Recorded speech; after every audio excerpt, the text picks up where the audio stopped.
A notificação vibrou às 9h47 da manhã. Meu celular tremeu contra o quartzo polido e frio da ilha da minha cozinha, um som agudo e insistente na quietude da manhã. Eu estava saboreando o café na minha caneca de cerâmica favorita, um presente que dei a mim mesma depois de fechar minha primeira grande aquisição. O café estava forte e quente. Por um instante, eu o ignorei. Eu já sabia o nome do grupo no chat sem nem precisar olhar. O Correio dos Pires, um nome bonitinho que minha mãe, Helena, insistiu em criar, com a intenção de projetar uma imagem de carinho e união. Para mim, sempre pareceu mais um boletim informativo corporativo, que todos éramos obrigados a ler. Finalmente cedi e peguei o celular. O brilho da tela trouxe a mensagem para o foco. Antes de começarmos, por favor, clique no botão de curtir, se inscreva no canal e deixe um comentário dizendo de que parte do mundo você está nos assistindo. A mensagem era da minha mãe. Clara e Léo precisam do seu apartamento. Você tem até domingo para desocupar. Não era uma pergunta, não era uma proposta, era uma ordem. Um comando emitido via chat de grupo, como se eu fosse uma tarefa em uma lista de afazeres compartilhada. Meu polegar tremeu levemente sobre a tela. As palavras pareciam desconectadas da realidade. Seu apartamento, o espaço que eu pesquisei meticulosamente, que eu conquistei e mobiliei, meu santuário contra o barulho do mundo e, na maioria das vezes, contra eles. Meu olhar desceu. Outra mensagem surgiu, momentos depois da minha mãe. Esta era da minha irmã, Clara. Não era um texto, era um link para um site de design. O título do painel era O Loft dos Sonhos da Oscar Freire. Uma sensação de enjoo revirou meu estômago enquanto eu tocava no link. A página se abriu com imagens de interiores ensolarados, pisos de madeira de tábuas largas e luminárias artesanais. Eram fotos do meu apartamento, da minha própria sala de estar, do meu quarto, da minha vista panorâmica do horizonte de São Paulo. Estava tudo lá, mas digitalmente alterado com a estética de outra pessoa, a visão de outra pessoa. Clara esteve dentro da minha casa, documentando, planejando sua tomada de poder, e eu não fazia a menor ideia. Então, meu irmão Nando entrou na conversa, sua mensagem um golpe curto e seco. Já estava na hora. Ela tem espaço demais de qualquer jeito. Ela, não Alex, apenas ela, um objeto inanimado. Um problema logístico sendo resolvido de forma organizada. Ele escreveu como se eu nem estivesse participando do chat, como se minha perspectiva fosse irrelevante, como se toda a minha existência fosse apenas um conjunto de ativos a serem realocados para os membros mais merecedores e centrais da família. Eles não tinham perguntado, eles tinham informado. Isso não era uma conversa, era um veredito. Eles convocaram o tribunal, realizaram o julgamento e proferiram a sentença sem a minha presença. Eu estava sendo despejada para a conveniência da minha irmã. Era a narrativa inteira da minha vida, resumida em 3 breves mensagens numa tela brilhante. Dei um gole deliberado no meu café, seu gosto amargo uma força que me trouxe de volta à realidade. Observei minha cozinha, as linhas limpas e modernas dos armários que eu havia escolhido.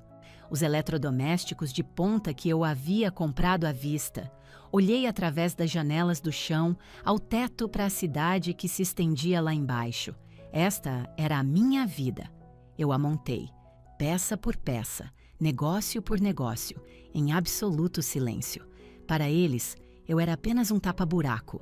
Eu era uma convidada na minha própria vida, uma pessoa cujo espaço era sempre provisório, sempre emprestado. Alguém que podia ser rearranjada como uma almofada decorativa para melhor acomodar o conforto de outro.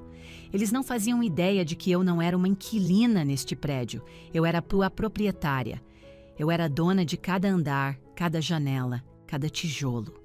Coloquei minha caneca de café no balcão com um clique silencioso e definitivo. Um leve sorriso tocou meus lábios, o primeiro genuíno em muito tempo. Desta vez, Não haveria aceitação silenciosa, nem recuo triste, nem o educado ato de empacotar caixas. Desta vez, eu não iria a lugar nenhum. Meu nome é Alexandra Pires e tenho 33 anos. No papel, sou especialista em aquisições numa empresa de imóveis comerciais no centro de São Paulo. É uma carreira respeitável, paga as contas, é o trabalho que minha família descreve vagamente para seus conhecidos. Ah, a Alex? Ela está indo muito bem. Trabalha num escritório com planilhas, algo muito estável. Estável, mas sem brilho. Essa era a minha designação familiar não oficial. Eu era a confiável, a quieta, aquela que nunca criava problemas. Eu era a coadjuvante na produção barulhenta e dramática da família Pires. Minha função era ser previsível, o que liberava todos os outros para serem infinitamente fascinantes. O que eles nunca souberam é que meu trabalho estável de escritório era apenas uma fração da minha vida. A outra parte, a parte real, começava depois que eu desligava o computador do trabalho. Ela existia em um conjunto separado de planilhas no meu notebook pessoal. Existia em teleconferências tarde da noite, com empreiteiros e vistorias em obras antes mesmo da cidade tomar seu primeiro café. Existia em uma empresa que eu construí do zero. Uma entidade legal com um nome discreto, Apex Empreendimentos Ltda. A Apex Empreendimentos Ltda. Era a proprietária de 7 prédios espalhados pela cidade, complexos de apartamentos modestos, um empreendimento de uso misto com uma cafeteria charmosa no térreo, e este prédio, minha obra-prima, uma conversão de lofts de luxo na rua Oscar Freire. Ao todo, meu portfólio estava avaliado em pouco mais de 70 milhões de reais. Era um valor tão substancial que parecia abstrato, mas era meu. Eu trabalhei por ele, eu sacrifiquei por ele. Era um segredo que eu guardava firmemente dentro de mim, um núcleo quente e denso de realização que ninguém na minha família jamais demonstrou interesse suficiente para descobrir. Minha mãe, Helena, era a matriarca autoproclamada da nossa família, sua diretora de emoções. Seu mantra era que a família estava acima de tudo, mas sua versão de família era uma hierarquia rígida. Entronizada no topo estava Clara, minha irmã mais nova. Clara era-se a criativa, o espírito livre, aquela cuja alma era delicada demais para os limites rígidos de um emprego das 9 às 5. Minha mãe dedicou sua vida a garantir que a jornada de Clara fosse a mais suave e acolchoada possível. Ela financiou a graduação de Clara em História da Arte, seu ano sabático para encontrar sua musa na América do Sul e sua subsequente certificação como instrutora de Pilates. Clara era um projeto de vida, uma orquídea linda e frágil que exigia cuidados constantes. Eu era apenas a Alex, aquela que ficaria bem. Eu tirava boas notas, então não precisava de professor particular. Eu consegui bolsas de estudo, então eles não precisaram se estressar com as mensalidades da minha faculdade. Eu era autossuficiente e essa autossuficiência se tornou minha maldição. Não era vista como uma conquista, mas como uma licença para me ignorar. Meu pai, Roberto, era indiferente de uma maneira diferente. Ele se orgulhava de mim da mesma forma que alguém se orgulha de um sedã confiável. A Alex é a nossa rocha. Ele declarava nas reuniões de feriado, dando um tapinha superficial no meu ombro. Nunca precisamos nos preocupar com ela. Ele acreditava que minha carreira no mercado imobiliário era um trabalho de escritório bonitinho e seguro. Sempre que eu tentava explicar uma estrutura de financiamento complexa na qual estava trabalhando, seus olhos ficavam vidrados. Parece que você é boa com números, querida, ele dizia, antes de voltar toda a sua atenção para meu irmão, Nando, para perguntar sobre seu mais recente empreendimento brilhante. Nando era o fracasso carismático. Ele estava perpetuamente à beira de um grande sucesso. Houve a cervejaria artesanal, que nunca produziu uma única gota de cerveja, o aplicativo revolucionário, que nunca foi programado, o negócio de importação e exportação, que resultou em um único container de cerâmicas marroquinas quebradas. Cada fracasso espetacular era recebido com uma enxurrada de simpatia e outro resgate financeiro dos meus pais. Nando também pegava dinheiro emprestado de mim. Ele sempre se aproximava com um sorriso tímido e charmoso. Só um empréstimo pequeno, até meu próximo grande projeto decolar, Alex. Você sabe que eu pago direitinho. Eu tinha um registro mental silencioso das dezenas de milhares de reais que ele pagaria direitinho. Ele nunca devolveu um centavo. Ele via meu dinheiro não como algo que eu havia ganhado, mas como um recurso familiar coletivo ao qual ele tinha direito, assim como ele agora via minha casa. Ainda me lembro do dia em que comprei este prédio. Eu tinha 29 anos. Foi o maior risco que eu já havia corrido. Passei meses fazendo a devida diligência, debruçada sobre números até meus olhos arderem. Na noite em que o negócio foi oficialmente fechado, sentei-me no chão desta mesma unidade, na época uma casca vazia e cavernosa de poeira e potencial, e chorei. As lágrimas eram uma mistura de puro terror e triunfo eletrizante. Eu queria ligar para minha mãe para compartilhar minha notícia monumental. Eu queria ouvir meu pai dizer que estava orgulhoso de mim, genuinamente orgulhoso, não apenas educadamente desinteressado. Peguei meu celular e disquei o número da minha mãe. Ela atendeu no segundo toque. "Oi, mãe", eu disse, minha voz embargada pela emoção. "Alex, está tudo bem?" A Clara acabou de ter uma briga horrível com o namorado. Estou na casa dela agora. Ela está um caco. Posso te ligar de volta amanhã? "Ah, sim, claro", consegui dizer, a euforia se esvaindo de mim, deixando para trás uma dor familiar e oca. "Diga a ela que espero que melhore." Eu encerrei a chamada. Nunca mais toquei no assunto. Eles nunca perguntaram o que eu estava construindo. Eles nunca se perguntaram de onde vinha minha renda. Eles viam meu apartamento bonito, minhas roupas de grife, meu carro novo e simplesmente encaixavam tudo isso na narrativa que já tinham de mim. "A Alex está indo bem." Uma frase simples e declarativa que não exigia mais perguntas.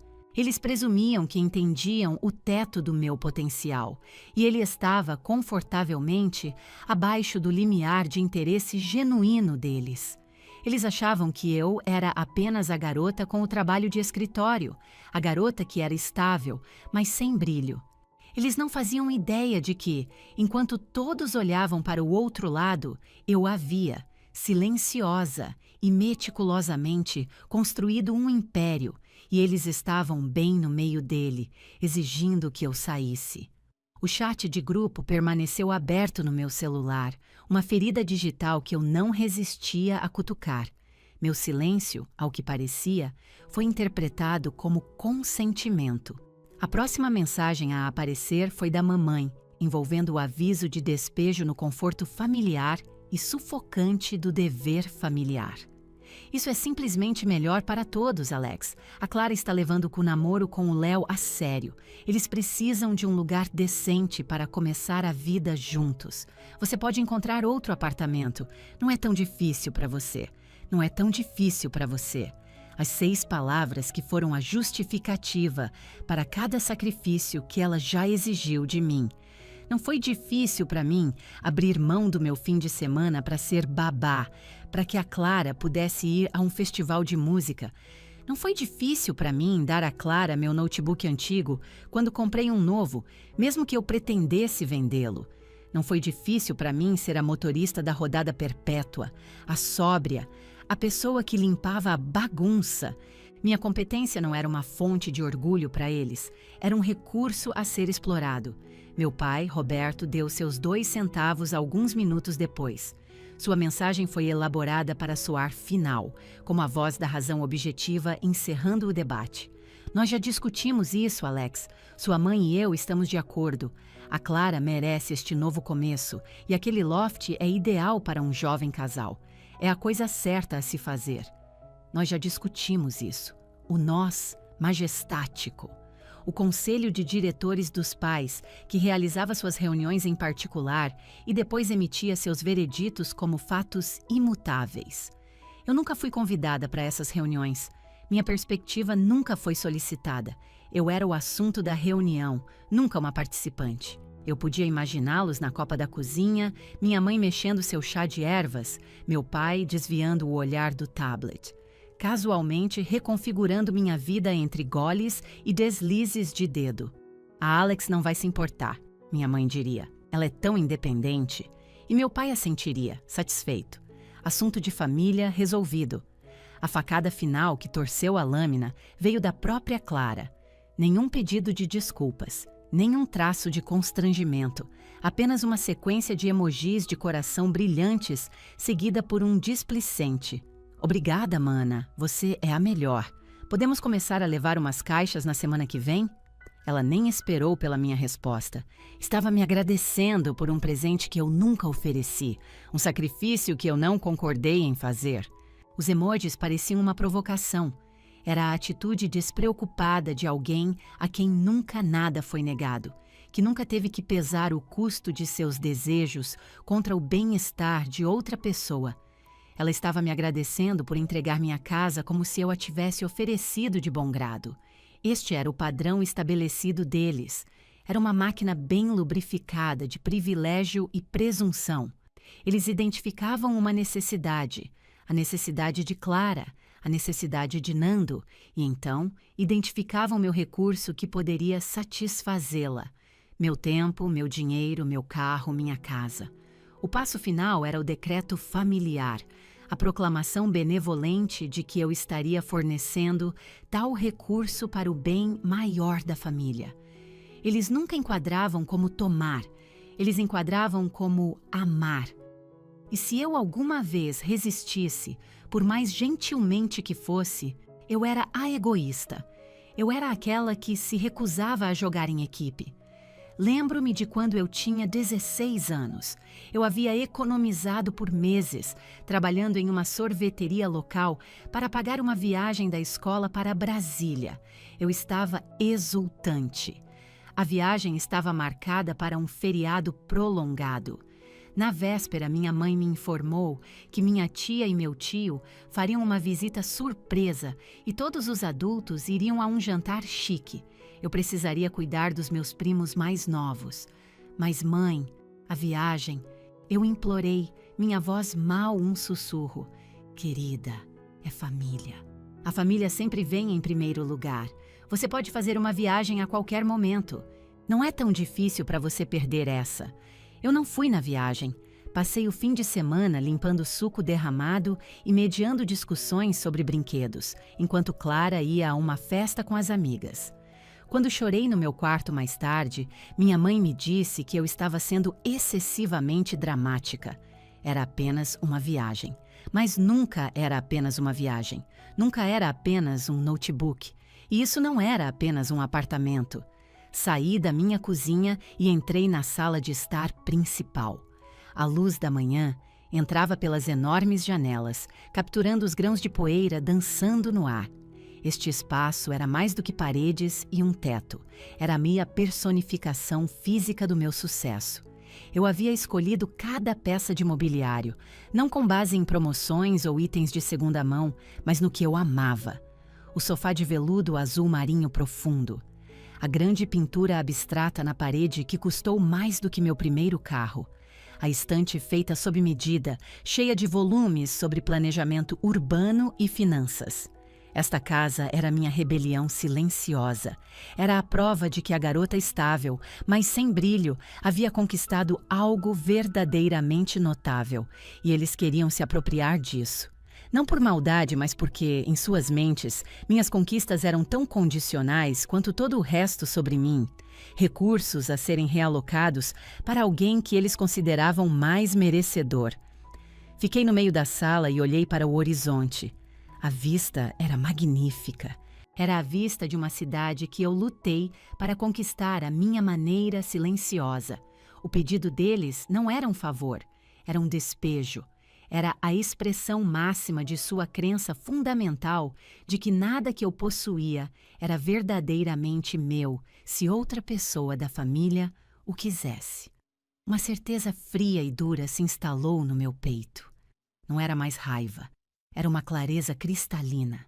Pensei nas escrituras dos imóveis guardadas com segurança no meu cofre, à prova de fogo, aquelas com Apex Empreendimentos, Leda, impresso em tinta preta e nítida. Pensei nos avisos de IPTU que eu pagava trimestralmente, nos contratos de manutenção que eu negociei pessoalmente. Pensei na própria fundação do prédio sob meus pés. Você não pode ser despejada de um lugar que você possui. E pela primeira vez na minha vida, eu ia ensinar à minha família o significado da palavra meu. Eu não respondia ao chat de grupo. Não havia palavras que eu pudesse escrever que penetrariam na realidade deles. Qualquer protesto seria descartado como egoísmo. Qualquer argumento seria rotulado como uma reação exagerada. Eles não queriam um diálogo, queriam minha conformidade silenciosa. Então, decidi me comunicar em uma linguagem que eles seriam forçados a entender. A linguagem de portas trancadas e acesso negado.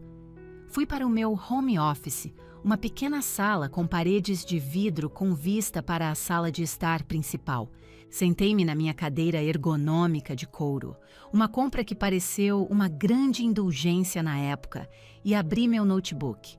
A tela ganhou vida, lançando um brilho azul e frio no meu rosto. Uma sensação de calma profunda me invadiu. O tipo que eu sempre sentia quando estava no meu elemento, lidando com dados, contratos e sistemas seguros. Neste reino, não havia emoções confusas, apenas lógica. Nenhuma obrigação familiar vaga, apenas direitos de propriedade claramente definidos. Naveguei até o portal de login seguro do meu software de gerenciamento de propriedades. Digitei meu nome de usuário e senha, depois completei a autenticação de 2 fatores no meu celular. O painel do sistema carregou, uma grade de dados limpos e organizados. Era um universo que minha família nem sabia que existia. Exibia taxas de ocupação, chamados de manutenção, e relatórios financeiros. Para eles, eu brincava com planilhas. Para mim, este era o meu reino. Cliquei na aba Propriedades. Uma lista dos meus 7 prédios apareceu. Selecionei o que estava no topo da lista. Edifício. Rua Oscar Freire, 341. O perfil do prédio carregou 12 unidades residenciais, um espaço comercial no térreo. Eu lutei com unhas e dentes por esta propriedade. A guerra de lances foi acirrada e eu tive que alavancar tudo o que tinha para garantir o financiamento. Lembrei-me do vendedor, um magnata imobiliário da velha guarda chamado Arthur Vargas. Ele desconfiou de mim, uma jovem sentada do outro lado da mesa de sua equipe de advogados experientes e de cabelos grisalhos. Mas eu conhecia meus números. Eu conhecia o crescimento projetado do bairro. Eu sabia os relatórios de inspeção do prédio de cor. No final, ele apertou minha mão e disse: "Você tem garra de verdade, garota. Nunca deixe ninguém tomar o que é seu." Eu não pensava em suas palavras há anos, mas elas ecoaram na minha mente agora. Vasculhei os dados na tela. Minha planilha pessoal. Preço de compra, R$14 milhões. Data de aquisição, 15 de julho, 3 anos atrás. Valor de avaliação atual, R$22 milhões. Proprietário registrado, Apex Empreendimentos, Limitada. Cliquei no hiperlink da Limitada. Outra janela apareceu, exibindo os detalhes do registro da empresa. Uma única linha definia toda a estrutura de propriedade. Sócia principal, Alexandra P. Pires. Eu. Meu nome. O fato legal e irrefutável da minha propriedade. Tirei um print da tela e salvei na minha área de trabalho. Não porque eu precisasse da prova, mas porque eu sabia que eles precisariam. Em seguida, naveguei para a seção Segurança e Acesso do portal. Este era o centro onde eu gerenciava o sistema de cartões de acesso eletrônicos para todo o prédio. Cliquei em Gerenciar cartões de acesso. Uma lista de todos os cartões ativos para o prédio da Oscar Freire 341 apareceu. Havia dezenas para os outros inquilinos, mas filtrei a lista para mostrar apenas os cartões associados à minha unidade. A cobertura B. 4 cartões ativos estavam listados: Alexandra Pires, principal; Helena Pires, reserva; Clara Pires, backup; Roberto Pires, cópia não autorizada. Meu maxilar se contraiu ao ler seus nomes. Cada um representava um limite que havia sido casual e repetidamente ignorado. O reserva da mamãe era para emergências, mas ela o usava para aparecer sem avisar, geralmente para criticar minhas escolhas de decoração ou pegar emprestado uma garrafa cara de azeite de oliva. O backup da Clara era porque ela era cronicamente desorganizada. Ela entrava e saía quando queria, tratando meu apartamento como um depósito gratuito e uma extensão de seu próprio guarda-roupa. Mas foi o do papai que me deu um arrepio na espinha. Cópia não autorizada. Eu nunca lhe dei um cartão de acesso. Ele deve ter convencido Gil, gerente anterior do prédio, um senhor gentil que se aposentou no ano passado, a fazer uma cópia para ele. A ideia de ele ter seu próprio acesso secreto à minha casa, sem meu conhecimento ou consentimento, pareceu uma traição profunda. Eles não apenas cruzaram uma linha, eles cavaram um túnel por baixo da cerca. Com 3 cliques precisos do meu mouse, mudei o status de acesso deles. Helena Pires, reserva, desativado. Clara Pires, backup, desativado. Roberto Pires, cópia não autorizada, desativado. O sistema me pediu confirmação. Tem certeza de que deseja desativar estes cartões de acesso? Esta ação é imediata e não pode ser desfeita através deste terminal. Cliquei em confirmar. Uma pequena faixa verde piscou no topo da tela. Direitos de acesso atualizados com sucesso. Estava feito. A ponte levadiça digital foi erguida. As muralhas da minha fortaleza agora eram impenetráveis. Mas havia um último passo. Abri meu cliente de e-mail e redigi uma nova mensagem para a chefe de segurança do prédio, uma mulher perspicaz e sem rodeios, chamada Maria, que eu havia contratado pessoalmente.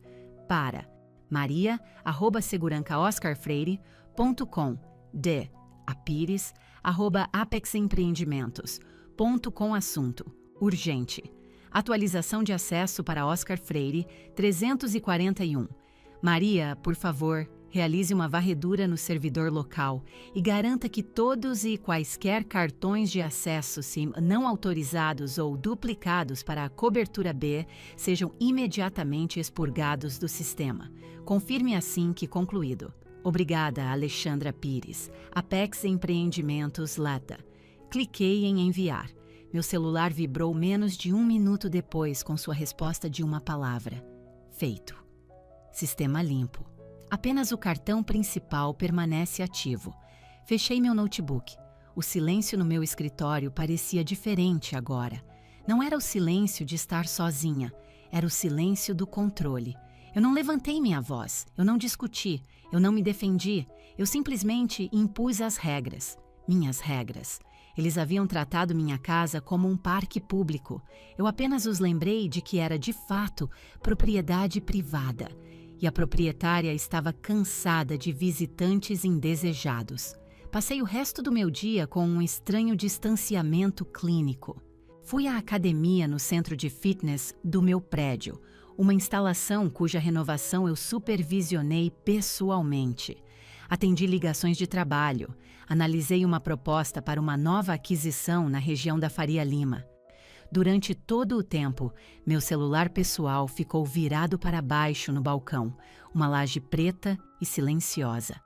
Eu era uma cientista que havia iniciado um experimento e agora aguardava a reação previsível. Começou às 15h15. A primeira tentativa foi de Clara. Meu celular vibrou uma vez com uma mensagem de texto. Eu tive a sensação de que ela decidiu começar sua mudança mais cedo, provavelmente com a intenção de medir para novas cortinas ou deixar uma caixa com suas coisas. Clara. Ei, minha chave não está funcionando por algum motivo. A luz na porta fica piscando vermelho. Você esqueceu de pagar o condomínio ou algo assim? Kekaka. A condescendência casual em sua mensagem era uma ferroada familiar. A suposição imediata de que qualquer problema devia ser resultado da minha incompetência. O coca-cocás era um pouco de açúcar polvilhado no insulto. Li a mensagem e coloquei o celular de volta no lugar. O silêncio era uma resposta à qual ela não estava acostumada. Uma hora depois, às 16h30, minha mãe tentou. Ela optou por uma ligação. Deixei cair na caixa postal. Uma mensagem de texto apareceu imediatamente depois. Mãe, Alex, estou aqui embaixo. Meu cartão não abre a porta da frente. O concierge disse que está inativo. Você mexeu em alguma coisa no sistema? Você precisa consertar isso. Eu trouxe compras para você. As compras eram sua desculpa padrão, seu cavalo de Troia. Ela as usava como pretexto para entrar, para examinar minha vida, para dispensar conselhos não solicitados. Você deveria comer mais folhas verdes, Alex. Este lugar parece um pouco frio, você não acha? A acusação era clara. Você mexeu em alguma coisa? Ela sabia, em algum nível intuitivo, que isso era obra minha, mas ela não conseguia entender o porquê. Para ela, eu trancá-la para fora era um erro técnico, uma birra infantil, não uma manobra deliberada e estratégica. O ato final do dia começou às 18 horas, bem na hora que eu sabia que meu pai estaria em casa do escritório. Meu celular tocou novamente. Era ele. Suas ligações eram infrequentes e geralmente significavam que ele precisava de algo. Ignorei. Um texto se seguiu um segundo depois, suas palavras curtas e raivosas, com os erros de digitação característicos de um homem cutucando a tela do celular com um polegar grosso. Pai, pare com essa palhaçada, Alex. Estou com sua mãe. Nenhum dos nossos cartões funciona. Me ligue de volta agora. A escalada era de manual. A irritação casual de Clara se transformou na acusação pontual da mamãe, que agora culminava na raiva declarada do papai. Eles eram uma frente unida de indignação.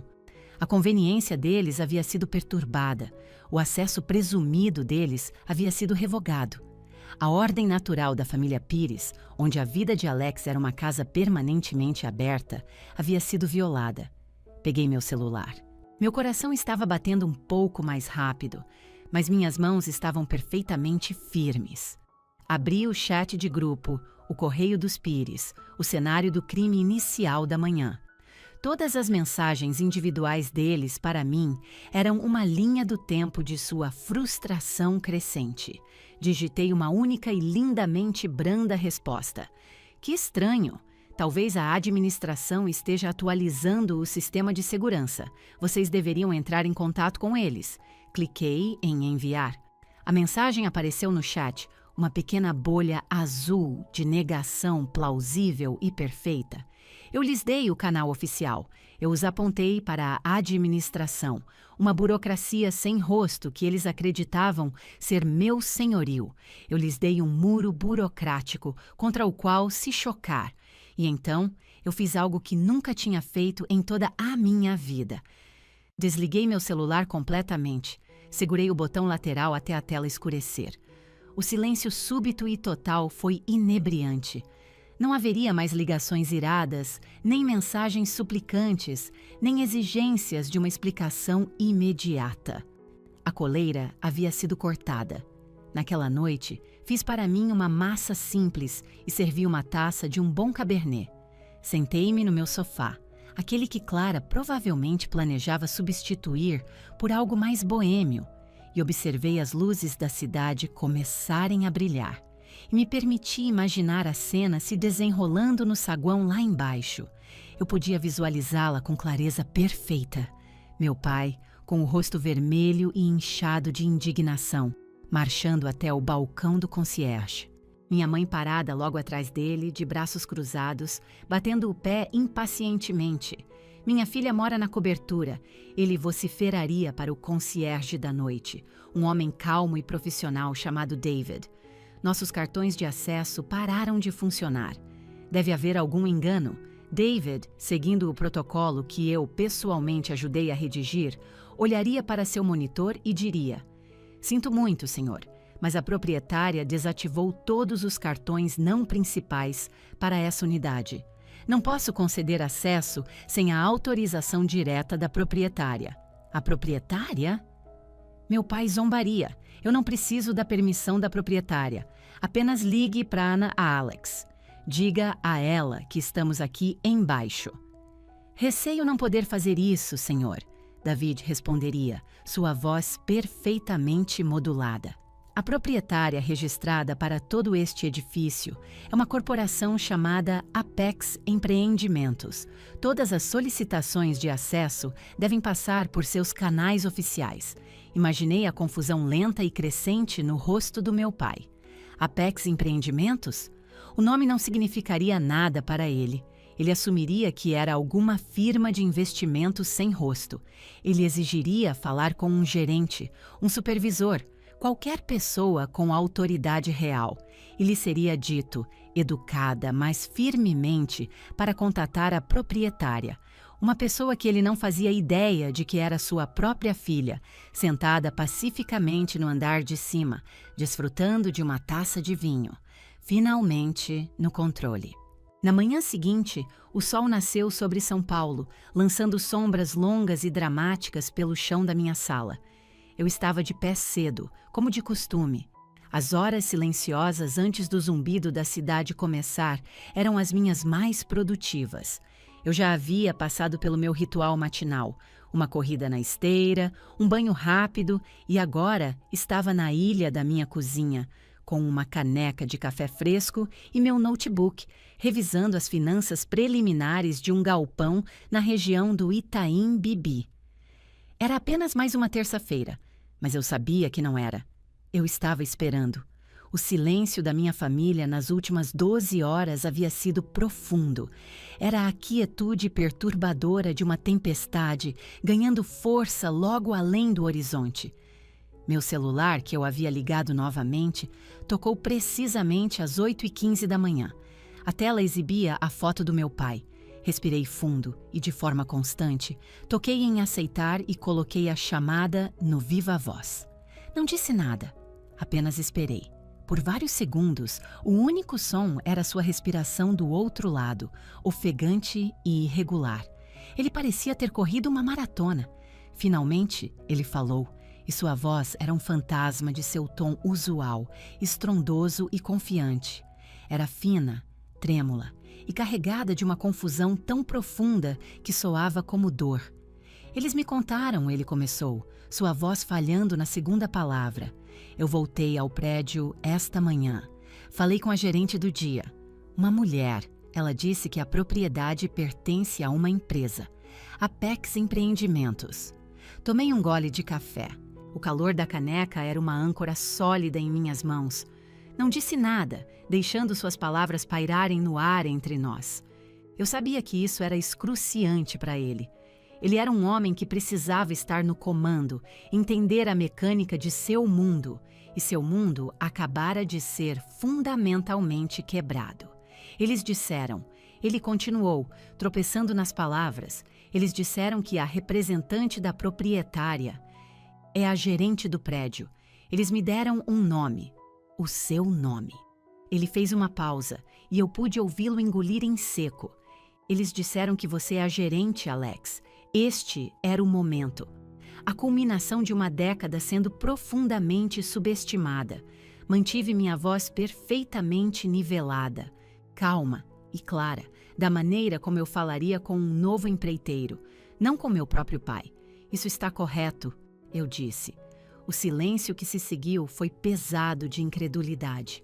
Eu podia praticamente ouvir as engrenagens em sua mente rangendo, tentando reconciliar uma realidade que ele nunca havia concebido. Ele estava tentando me encaixar, sua filha sem brilho, no papel de uma poderosa magnata imobiliária, e as peças simplesmente não se conectavam. "Você está brincando", Ele finalmente sussurrou. Não era uma pergunta, era um apelo desesperado. Ele precisava que isso fosse uma piada, um mal-entendido, uma pegadinha bizarra da qual todos poderíamos rir sem graça mais tarde. Porque se não fosse uma piada, então tudo o que ele pensava que sabia sobre mim, sobre nossa família, era uma mentira. Não estou, eu disse, minha voz ainda uniforme. Comprei o prédio há 3 anos. É a 6ª propriedade que adquiri para minha empresa. Isso é impossível, Alex. Ele disparou, sua voz recuperando uma fração de seu antigo poder desdenhoso. Foi puro reflexo. Quando confrontado com algo que ele não compreendia, ele declarava impossível. Você não tem esse tipo de dinheiro. Nós sabemos quanto você ganha. Você trabalha num escritório. A ferroada familiar de suas palavras me atingiu, mas era distante agora, como a memória de uma velha ferida. Nós sabemos quanto você ganha. Eles nunca souberam. Eles nunca se deram ao trabalho de perguntar. Eles viram a superfície da minha vida e preencheram os vastos espaços vazios com suas próprias suposições preguiçosas. Eu tenho esse tipo de dinheiro, pai, eu disse. E pela primeira vez, permiti que um toque dos anos de frustração acumulada colorisse minha voz. Eu venho investindo desde os 25 anos. Minha primeira propriedade foi um pequeno apartamento na Vila Madalena, que comprei com o dinheiro que economizei trabalhando em 2 empregos durante a pós-graduação. Usei a renda do aluguel para comprar um duplex. Continuei alavancando, continuei reinvestindo. Eu estudei, eu aprendi. Corri riscos calculados. Eu construí um negócio, pai, um de verdade. Fiz uma pausa, deixando a informação cair sobre ele como uma cascata. Pensei em todas as oportunidades perdidas. Os jantares de família onde ele interrogava o Nando sobre seu último esquema fracassado, mas só me perguntava se meu trajeto para o trabalho ainda era um aborrecimento. Os feriados em que eu mencionava uma reunião difícil da prefeitura e ele desviava-te a conversa para o futebol. A vez em que tentei mostrar a ele meu primeiro plano de negócios e ele afagou minha cabeça e disse: "Que bonitinho, querida, não se esforce demais." Inclinei-me mais perto do telefone, garantindo que ele ouvisse cada sílaba da minha declaração final, aquela que carregava o peso de todo o meu sucesso solitário. "Eu fiz tudo isso enquanto vocês todos olhavam para o outro lado", eu disse, minha voz suave, mas inflexível. "Eu tenho o dinheiro porque eu o ganhei. Você nunca soube porque nunca perguntou. O silêncio que se estendeu entre nós desta vez foi diferente. Não era mais confusão. Era oco. Era o vasto espaço vazio onde um relacionamento deveria ter existido. Naquele silêncio, ouvi o som de toda a sua visão de mundo rachando. Ouvi a confissão implícita de sua negligência. Ele não teve resposta. Não havia nada que ele pudesse dizer, porque eu lhe disse a verdade, simples e inegável. E a verdade era que sua filha era uma completa estranha para ele. Uma estranha que ele havia criado através de sua própria profunda falta de curiosidade. A ligação do meu pai foi o tremor inicial. A da minha mãe foi a erupção vulcânica completa. O choque dentro da família azedou em indignação justa, e como sempre, minha mãe era sua proponente mais vocal. Ela ligou naquela noite. Eu tinha acabado de jantar e estava aninhada no sofá com um romance. A paz durou pouco. Meu celular vibrou na almofada ao meu lado, o nome dela piscando na tela. Soltei uma respiração lenta e firme e atendi. "Olá, mãe." Não houve gentilezas. Sua voz estava alta e aguda, despojada de seu calor maternal habitual. Seu pai me contou. "Devo dizer, Alexandra, estou sem palavras. Nunca na minha vida fiquei tão decepcionada." Decepcionada? Não surpresa, não curiosa, nem remotamente orgulhosa. Decepcionada, porque meu sucesso havia atrapalhado seus planos. Fiquei em silêncio, virando uma página do meu livro. Recusei-me a ser a única a preencher o vazio, a me desculpar por uma ofensa que não cometi. "Como você pôde fazer isso?" ela exigiu. "Como pôde mentir para nós por todos esses anos. Eu não menti, mãe. Eu disse com a voz calma. Eu apenas parei de falar sobre coisas que ninguém estava ouvindo. Não seja dramática, ela retrucou. Isso não é sobre você. É sobre sua irmã. Você vai mesmo negar aquele apartamento a ela? Depois de tudo que fizemos por você? Tudo que fizemos por você. Era sua frase de efeito, uma arma encharcada de culpa que ela manejava com precisão cirúrgica. Ponderei sobre o que, exatamente, eles haviam feito por mim. Eles forneceram comida e abrigo durante minha infância, mas nunca nutriram minhas ambições. Nunca celebraram meus triunfos. Ofereceram o mínimo de apoio parental e depois tentaram alavancá-lo para uma vida inteira de servidão emocional. Eu não estou negando o apartamento a ela, disse eu uniformemente, corrigindo sua linguagem. Estou mantendo minha propriedade. Ela me pertence. É um prédio. Você é dona de um prédio inteiro, aparentemente. Você tem outras unidades. Clara e Léo precisam de um lugar para morar. Ela é sua irmã. Você está estabelecida. Você tem dinheiro. Não seria nada para você deixá-la ficar com aquele apartamentozinho. Sua voz estava subindo, tornando-se frenética. Ela não conseguia compreender minha posição porque existia muito fora de sua visão de mundo. Em seu mundo, meus ativos eram ativos da família. E como membro mais bem-sucedido, era meu dever compartilhar. Meu sucesso não era para mim, era para eles. Uma raiva fria construída ao longo de anos começou a se desenrolar no meu estômago. Pensei na minha vida quando eu era tudo, menos estabelecida. Pensei nos anos que ela estava convenientemente esquecendo. Os anos em que eu estava construindo esta vida. Sozinha, eu estava estabelecida quando trabalhava em 2 empregos para terminar a pós-graduação, eu disse. Minha voz baixa, mas cortante. Eu era garçonete à noite depois de um dia inteiro de aulas. Eu costumava comer aperitivos que sobravam na cozinha depois do meu turno, porque estava sem dinheiro para comprar comida. Você se lembra do que a Clara estava fazendo então? Minha mãe ficou em silêncio. Eu me lembro, continuei. Você pagou pelo 2º ano sabático dela. Ela postava selfies de um retiro em Bali. Ela estava encontrando sua artista interior com o seu dinheiro. Enquanto eu trabalhava para construir um futuro, você financiava as férias prolongadas dela. Então, por favor, não me dê sermão sobre o que as pessoas precisam. Um suspiro agudo veio pelo telefone. Isso é uma coisa cruel de se dizer, Alexandra. Estávamos ajudando sua irmã. Ela estava com dificuldades. Todo mundo passa por dificuldades, mãe, eu disse, as palavras emergindo suaves, mas pesadas de finalidade. A diferença é que você nunca a deixou passar. E você nunca me ajudou. Você apenas esperava que eu desse um jeito, porque você é forte. Nós sempre soubemos que você era a forte. Ela choramingou, a voz embargada por lágrimas repentinas. Era a defesa de última hora, uma tentativa de reformular sua negligência como um elogio. Fechei meus olhos. Eu estava tão exausta dessa discussão, dessa lógica circular, que sempre terminava comigo sendo punida pela minha própria força. Não, eu disse suavemente. Levantei-me e caminhei até a janela, olhando para as luzes da minha cidade. Não estou sendo cruel. Estou apenas estabelecendo limites. A palavra pairou entre nós como um objeto estranho. Limites era uma palavra da terapia, de livros de autoajuda. Não era uma palavra do léxico da família Pires. Nossa família operava em um sistema de linhas porosas e dívidas não ditas. Um limite era um muro, uma rejeição. Aos olhos dela, era o oposto do amor. Limites? Ela repetiu, a voz pingando desdém. Você está estabelecendo limites? Com sua própria família? Eu preciso, eu disse, porque vocês nunca me ensinaram que era normal tê-los.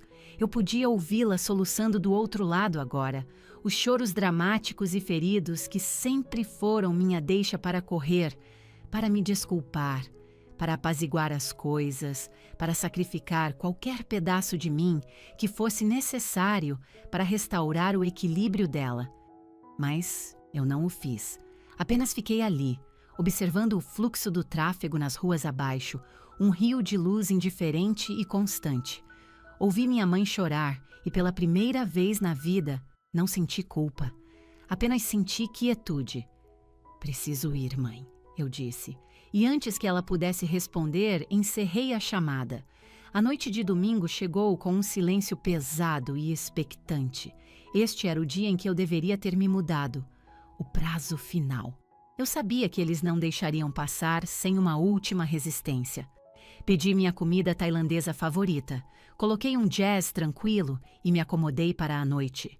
Recusei-me a deixar o drama iminente deles ditar minha noite. Esta era a minha casa e eu ia aproveitá-la. Exatamente às 20 horas, o som da minha campainha inteligente ecoou pelo loft. Larguei meu livro e caminhei até o monitor perto da porta. Na tela, exibida em nítida visão noturna, estava a família Pires inteira. Meu pai estava na frente, com os ombros eretos, tentando projetar uma autoridade que não possuía mais. Minha mãe estava ao seu lado, com o rosto pálido e os braços cruzados firmemente, um retrato do martírio materno. Ao lado dela estava Clara, sua expressão um coquetel de desafio e petulância, e seu noivo, Léo, que parecia profundamente desconfortável, mudando o peso de um pé para o outro, e no fundo, meio escondido, estava meu irmão Nando, já olhando para o celular, entediado com um drama que ele ajudou a orquestrar. Eles pareciam um pelotão de fuzilamento mal organizado. Esta era a última cartada deles, uma demonstração de força, uma frente unida projetada para me sobrecarregar e intimidar até a submissão. A antiga Alex teria ficado aterrorizada. A antiga Alex teria destrancado a porta, gaguejando desculpas. Pressionei o botão falar no interfone. Minha voz estava calma e clara, amplificada no corredor. Posso ajudar? Meu pai se encolheu, surpreso com minha voz desencarnada. Ele pigarreou. Alex, abra esta porta. Precisamos conversar. Precisamos consertar isso. Consertar isso. Suas palavras significavam que ele queria apagar a semana que passou. Ele queria retroceder para um tempo em que eu era complacente, quando seus decretos eram lei. Não há nada para consertar, respondi pelo alto-falante. Mas eu tenho uma solução para a situação de moradia da Clara e do Léo. Vi Clara se animar, um brilho de esperança cruzando seu rosto. Ela provavelmente pensou que eu estava prestes a capitular. O apartamento 7B está vago. Continuei, minha voz profissionalmente alegre. É um adorável 2 quartos com varanda. Eles podem preencher uma ficha de aluguel online. O link está no site do prédio. Houve um silêncio atordoado. Foi Nando quem o quebrou, uma risada cínica ecoando fracamente. Uma ficha? Sério, Alex? Então papai interveio. Olha, entendemos que esta foi uma semana difícil, mas a Clara é sua irmã. Ela não pode simplesmente se candidatar como uma estranha. Valor de mercado, eu disse secamente. Não havia espaço para negociação na minha voz. A mesma taxa e os mesmos requisitos de crédito e renda de todos os outros inquilinos. A Apex Empreendimentos não discrimina. Clara finalmente encontrou sua voz. Era estridente, rachando com uma vida inteira de privilégios não controlados. Você não pode estar falando sério, Alex. Isso é loucura.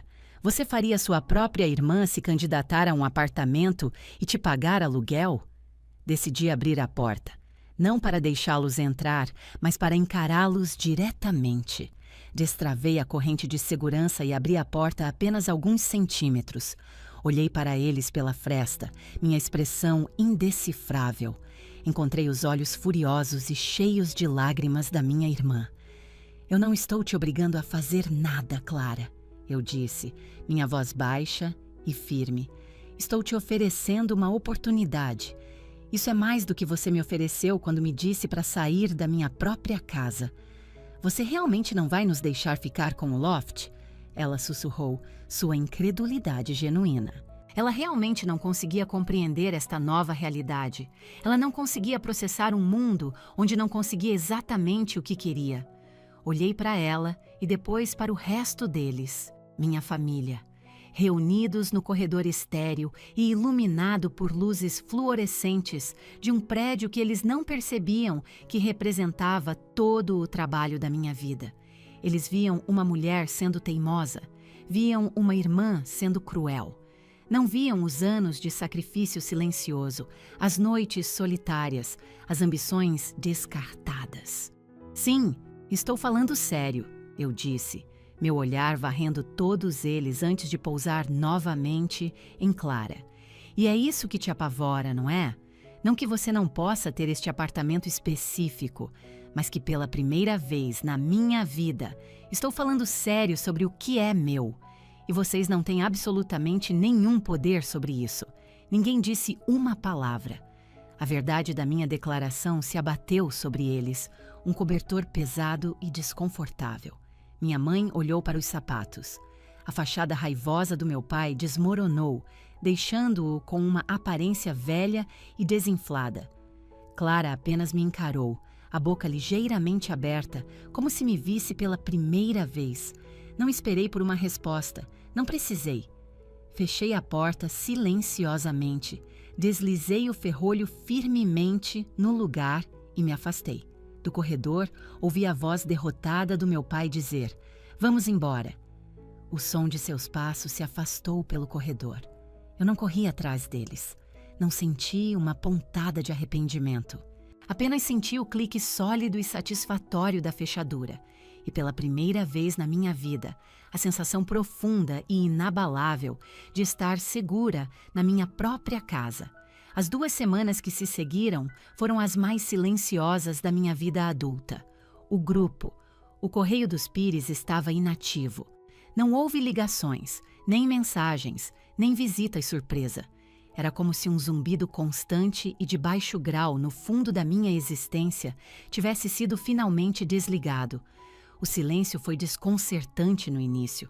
Eu continuava verificando meu celular, preparando-me para uma avalanche de mensagens de culpa ou recados de voz raivosos. Mas não havia nada. Parecia que minha posição final no corredor tinha sido tão definitiva que os chocou até o silêncio. Usei o tempo para trabalhar. Finalizei o negócio do galpão no Itaim Bibi e imediatamente comecei a planejar sua reforma.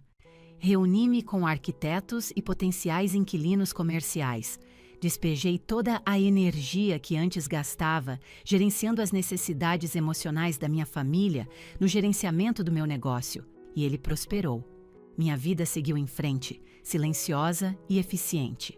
Então, numa tarde de terça-feira, uma mensagem de texto apareceu da minha gerente de propriedade, Sara. Sara: "Bom dia, Alex. Só para avisar, recebemos uma ficha de aluguel para o 7B, no prédio da Oscar Freire. A candidata é uma Clara Pires. Queria verificar se você quer que eu lide com isso de forma diferente ou apenas processe normalmente." Fiquei olhando para a mensagem. Então Clara tinha pago para ver.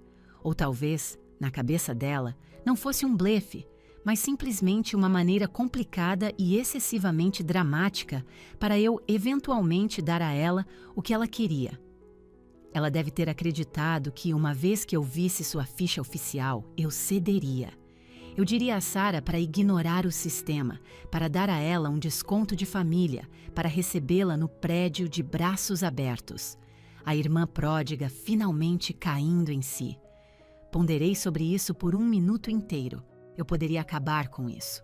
Poderia dar a ela o apartamento e talvez, apenas talvez, começar a remendar o abismo que se abriu em nossa família. Uma parte pequena e fraca de mim, a parte que foi condicionada desde o nascimento para ser a pacificadora, queria fazer exatamente isso. Então pensei no que isso significaria. Significaria que meus limites não eram limites de fato, eram meras sugestões. Significaria que a pressão deles, no final, havia funcionado. Significaria que nada havia realmente mudado. Digitei minha resposta para Sara. Processe normalmente. Os mesmos critérios se aplicam a todos. Sara: entendido. Guardei meu celular e não pensei mais nisso. O sistema era imparcial. Baseava-se em números e fatos, não em história e emoção. Clara se qualificaria ou não. A decisão estava fora das minhas mãos. Eu havia criado as regras e agora eu também as cumpriria. 2 dias depois, Sara me enviou um breve e-mail com o assunto: atualização da ficha. 7B Oscar Freire. O corpo do e-mail era conciso. A candidatura de Clara havia sido negada. O relatório de crédito anexado contava toda a história. Um score de crédito baixo devido a múltiplos cartões de crédito no limite, uma quantia significativa de dívida de empréstimo estudantil de suas várias graduações abandonadas e uma renda declarada de suas aulas de pilates em tempo parcial, que estava bem abaixo da exigência de 3 vezes a renda em relação ao aluguel do prédio. Ela era, por toda métrica financeira objetiva, uma candidata de alto risco. Fechei o e-mail. Senti uma pontada de algo, não pena, mas uma triste resignação. Este era o resultado inevitável de uma vida vivida sem consequências. Uma vida onde mamãe e papai sempre estiveram lá para fornecer uma rede de segurança. Ela nunca aprendeu a se sustentar porque nunca a deixaram cair. Meu celular pessoal vibrou 1 hora depois. Era uma série de mensagens frenéticas de Clara. Clara, acabei de receber um e-mail. Dizia que minha ficha foi rejeitada. Rejeitada? Isso é algum tipo de piada de mau gosto? Clara, você me rejeitou. Não acredito que você realmente faria isso comigo. Respirei fundo antes de responder, mantendo o meu tom o mais neutro e profissional possível. A administração cuida de todas as fichas, Clara. A decisão é baseada nos critérios financeiros padrão do prédio. Clara, não me venha com essa conversa corporativa, Alex. O prédio é seu. Você poderia anular a decisão. Eu sei que poderia. Seu desespero era palpável através da tela. Ela estava certa, é claro. Eu poderia fazer uma única ligação e ter a decisão revertida. Eu detinha a autoridade final. A antiga Alex teria feito isso em um piscar de olhos, apenas para acalmar o conflito. Eu poderia, mas não vou. Os 3 pontos indicando que ela estava digitando apareceram e desapareceram várias vezes. Ela estava vasculhando seu arsenal de indignação. Finalmente, uma única mensagem chegou. Clara, você não tem coração. Olhei para ouvir a palavra dela. Sem coração. Por anos, essa acusação teria me devastado. Eu a teria visto como o fracasso pessoal supremo. Um fracasso em ser uma boa filha, uma boa irmã. Mas agora, eu via de forma diferente. O que ela chamava de sem coração, eu chamava de autopreservação. O que ela via como crueldade, eu via como a consequência lógica de suas próprias escolhas. Eu não sou sem coração, Clara. Eu só cansei de ser sua rede de segurança. Enviei a mensagem e coloquei meu celular no silencioso. Não havia mais nada a dizer. A rede de segurança se foi, e pela primeira vez, minha irmã teria que aprender a voar, ou a cair, por conta própria. 3 semanas se passaram. O silêncio retornou, mas desta vez parecia permanente, como se uma nova fundação tivesse se assentado. Fiquei sabendo pela rádio peão da família, uma tia simpática que ainda tentava falar com todos, que Clara e Léo haviam alugado um pequeno apartamento de 1 quarto em um bairro menos badalado. Era tudo o que podiam pagar por conta própria. Minha tia mencionou que Clara estava furiosa, mas também diferente. Ela estava trabalhando mais horas no estúdio de pilates. Léo havia arrumado um 2º emprego nos fins de semana. Pela primeira vez em sua vida, havia uma linha direta entre seu esforço e sua realidade. Meu relacionamento com minha família encontrou um novo e estranho equilíbrio. Era uma paisagem cheia de crateras, com pequenos e hesitantes caminhos sendo construídos ao redor dos danos. Minha mãe agora só me mandava mensagens nos feriados principais, mensagens curtas e impessoais. Feliz Dia de Ação de Graças, Alex. Feliz Natal. Não havia calor, apenas um senso de dever familiar rotineiro. eu respondia da mesma forma. Era triste, mas também era honesto. A pretensão de nosso relacionamento próximo e amoroso se fora, e essa distância nítida e educada era o que restava. Meu pai adotou uma abordagem diferente. A cada poucas semanas, ele me enviava por e-mail um artigo que encontrava em uma revista de negócios. Os assuntos eram sempre diretos: a ética da riqueza familiar, como evitar que os negócios destruam uma família, riqueza geracional e responsabilidade moral. Era sua tentativa passivo-agressiva de me dar um sermão, de insinuar que eu era a única que havia violado algum código sagrado da família. Ele ainda não conseguia ver que foi ele quem escreveu esse código e que ele havia sido quebrado muito antes de eu comprar um prédio. Eu nunca respondi aos e-mails, apenas os movi para uma pasta que rotulei de pai. Nando me mandou uma mensagem uma vez. Ei, as coisas estão meio apertadas. Alguma chance de você me adiantar uns trocados? Pelos velhos tempos. Respondi com uma única frase. Sinto muito, não posso mais fazer isso. Ele nunca mais mandou mensagem. Minha vida, antes irremediavelmente emaranhada com a de todos eles, agora era minha. A paz que senti era inestimável. Era uma coisa quieta e sólida que preenchia meu apartamento. Sem o zumbido constante de suas necessidades e expectativas, eu tinha muito mais tempo e energia.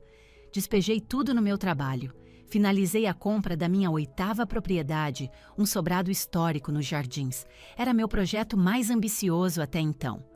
Uma noite, eu estava na janela do chão ao teto da minha sala, com uma taça de vinho na mão, olhando para o horizonte de São Paulo.